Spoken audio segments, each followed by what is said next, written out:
Goodbye to the Gates of Hell, or why Turkmenistan is going to extinguish its biggest tourist attraction. Hi there everyone, it's Jeff, and this is Plain English lesson number 442 for February 14th, 2022. Happy Valentine's Day! JR is the producer, and he has uploaded this full lesson to plainenglish.com/442. Coming up on today's lesson, Turkmenistan is a bizarre country nestled between Afghanistan and Uzbekistan. Its biggest tourist attraction is a huge crater that has been burning, yes, burning, for half a century. But now the country is thinking about extinguishing it. Now, if you didn't even know that Turkmenistan was even a country until now, don't worry, we'll catch you up. The expression we'll review today is burn off, and we have a quote of the week. Let's dive in.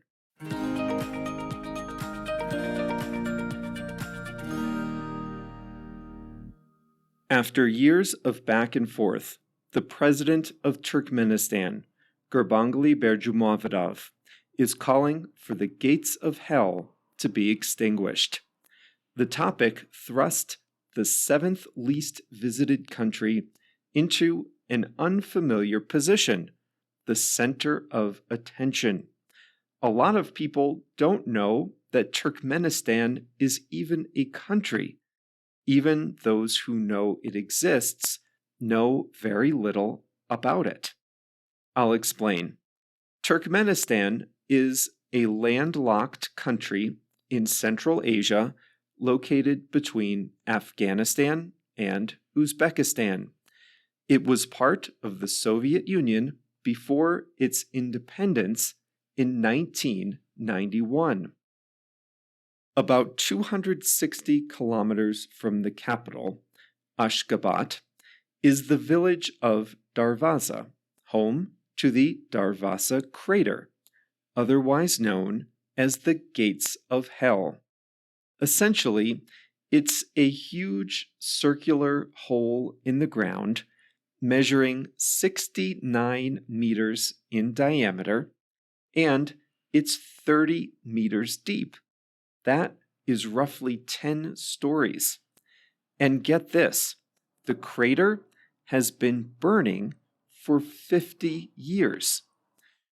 When you look at the hole, you see small fires in a ring around the interior. The fires burn day and night since they're fueled by a steady release of natural gas. It was given the name Gates of Hell because the heat that radiates from it makes visitors feel like they're standing, well, in a hot and burning place. The origin of this burning crater is as mysterious as the country it's located in. According to one theory, the fires started in the 1970s when Soviet scientists were drilling for natural gas.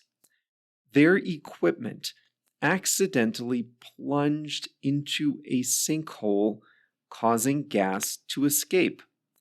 The scientists decided it would be best to light it up, thinking it would burn off after a few days. 50 years later, it's safe to say that wasn't the case.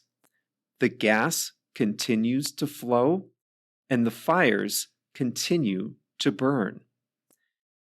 The other version, according to National Geographic's research, was that the crater formed naturally in the late 1960s and was gurgling with gas and mud for quite a few years. The crater wasn't ignited until the 1980s. It's not clear exactly what happened because Turkmenistan was part of the Soviet Union at the time, and records, especially related to energy development, weren't transparent. Regardless of how the burning crater formed, Berjumovadov's decision to extinguish the fires is just the latest in a series of reversals. In 2013, there was talk of drilling into the hole to tap into the reserves of gas, a plan that offered some potential economic benefits. Later, that plan was scrapped in favor of making the Gates of Hell a tourist site, a strange choice considering how few tourists there are in Turkmenistan and how far the crater is from any population center. In 2019, the president was filmed in his off-road truck doing donuts around the crater just to attract attention.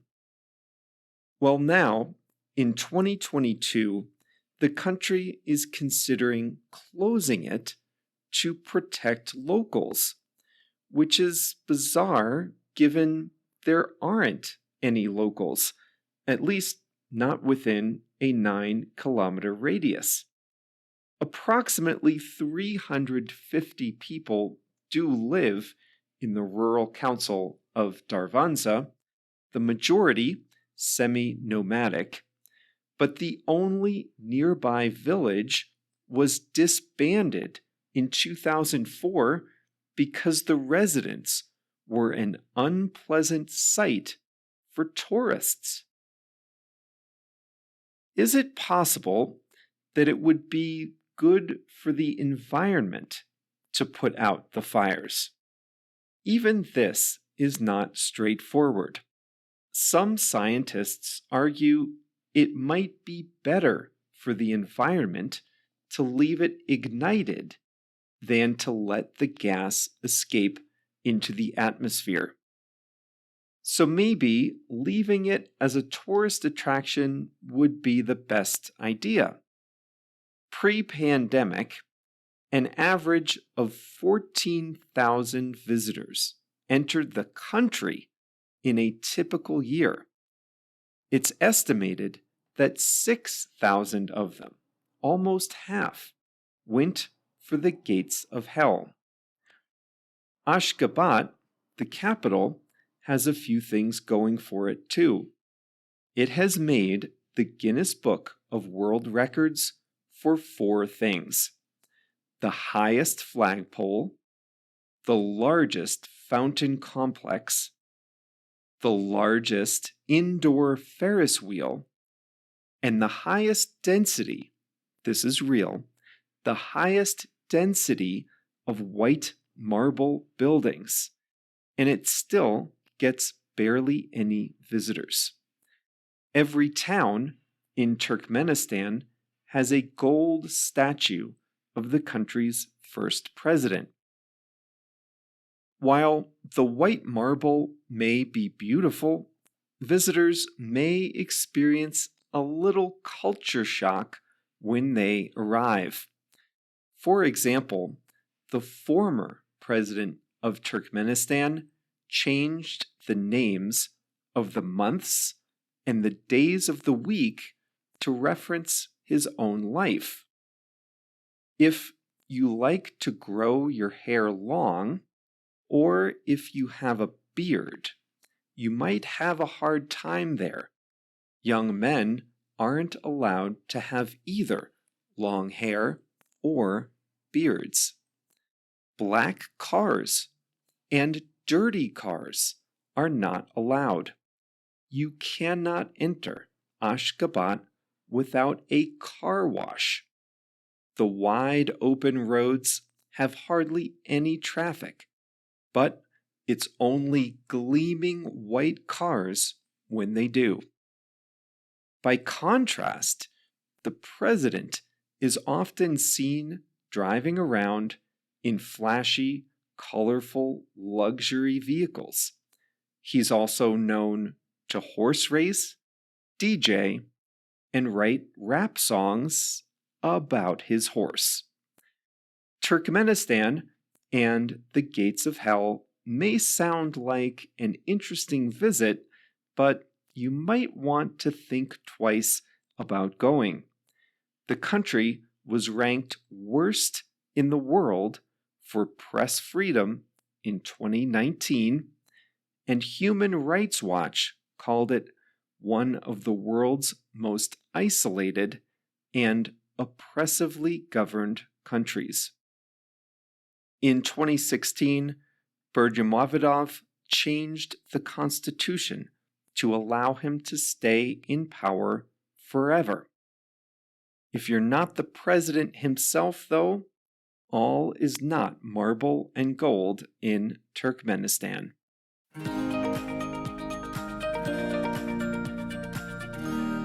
What a weird story. What a weird place. If you have a minute, go to Google Maps and search for the Darvaza crater, Darvaza, Darvaza crater. Then look at the aerial view of the crater and the whole area, and you'll see exactly how remote this place really is. From the looks of things, you can get there driving, but I would make 100% sure that your vehicle is in good working order. I'm guessing they don't have a lot of good roadside assistance way out there. And the law about dirty cars not being allowed in the capital, well, that makes some sense. Look at how much sand is out there in that desert. After a 260-kilometer drive from the gates of hell to the capital city, you'll definitely need a car wash. A few other facts about Turkmenistan. About 6 million people live there. The Turkmenistani manat is the official currency. It's about 4 manat to the US dollar. The economy is energy-based. Top exports are gas, petroleum, and fertilizer. The official language is Turkmen. Over 90% of the population is Muslim, and the most popular sport is soccer.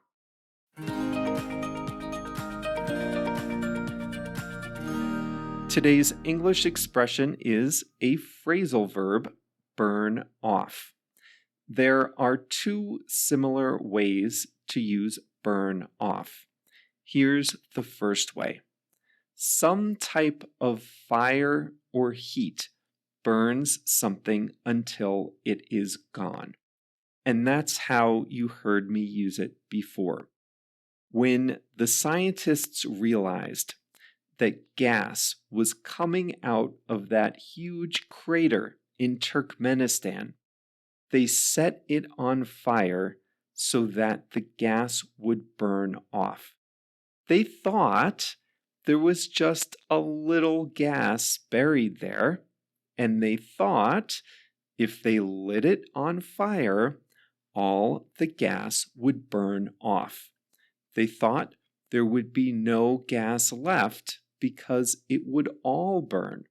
Then the fire would go out, and that's it. They thought it would burn off. But it did not burn off. Oh, it burned, but it did not burn off. Why not? Because when we use burn off, it means to burn until something is gone. A landfill is where your garbage goes after they take it away from your house. Did you know that landfills release gas like methane and carbon dioxide? These are greenhouse gases that can warm the atmosphere. It's better to burn off the gas from a landfill than to simply release it into the atmosphere. And some landfills can generate electricity from burning off the gas that the landfills release. Here's another common way to use burn off. The fog usually burns off by about mid-morning. Now listen, the fog does not catch on fire. That's impossible. But the heat of the sun causes the fog to disappear. So this is a case where we can use burn off because the heat causes the fog to totally disappear. So when we say the fog burns off around mid-morning, we mean that the sun causes the fog to go away by about mid-morning. The other way to use burn off is to refer to using up your personal energy. It's common to say you burn off calories or burn off energy. Did you pack on any pandemic pounds? If so, you might be looking to burn off some of those extra pounds. That means you are looking to eliminate some of those extra pounds or burn off some of that extra fat that you may have added during those most stressful days of the pandemic. You can also burn off calories. I mentioned that I'm spending the month here in Mexico City, and the local specialty is tacos al pastor. That's marinated pork with pineapple, onions, cilantro, and as much salsa as my gringo taste buds can tolerate. This is not a lean and healthy choice, but neither will I deny myself. So I need to find a way to burn off those extra calories. Now, luckily, I don't have access to a car here, so I'm walking all over the place. Grocery store, coffee shop, gym, shopping, everything. I'm walking everywhere, so I can burn off the extra calories that I'm getting from my tacos al pastor. Do you have one of those trampoline places in your town? Do you know what those are? It's like a big indoor play area for kids, and they have trampolines, one after another, where kids can jump up and down. Now that is the perfect place for kids to burn off some energy. It's safe, and the kids love it. So use this phrasal verb to say you'll burn off energy, burn off calories, burn off fat, burn off pounds, and I suppose you could say burn off kilograms too.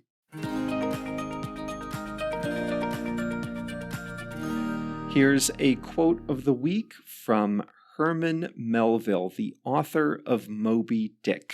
This quote is actually from the book.